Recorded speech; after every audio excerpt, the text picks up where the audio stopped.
दुनिया के अंदर जहां कहीं भी कोई वंचित है, कोई पीड़ित है,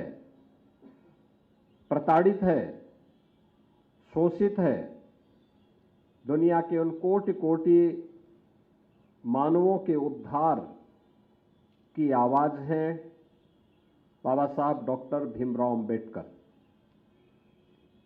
जीवन को एक नई दृष्टि देने वाले, जीवन को एक नई दिशा देकर के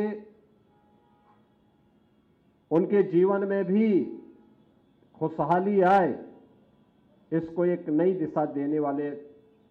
किसी एक नाम की चर्चा होती है तो वह बाबा साहब भीमराव अंबेडकर की होती है। और इसीलिए उस महामानव का स्मरण उनकी जयंती के अवसर पर, उनके महापरिनिर्वाण दिवस के अवसर पर न केवल हम लोग करते हैं, बल्कि आज के दिन पर समाज रचना से जुड़े हुए राष्ट्र के सशक्तिकरण के लिए उठाए जाने वाले किसी भी बड़े अभियान में वह बाबा साहब भीमराव अंबेडकर के बगैर वे सभी कार्य अधूरे माने जाते हैं। सचमुच जो कार्य उन्होंने उस कालखंड में किया, एक लंबे समय तक सैकड़ों वर्षों से चली आ रही उन कुप्रथाओं को समाप्त करने, दलितों, वंचितों, शोषितों को उनका अधिकार प्राप्त हो सके, इसके लिए उनके द्वारा किया गया प्रयास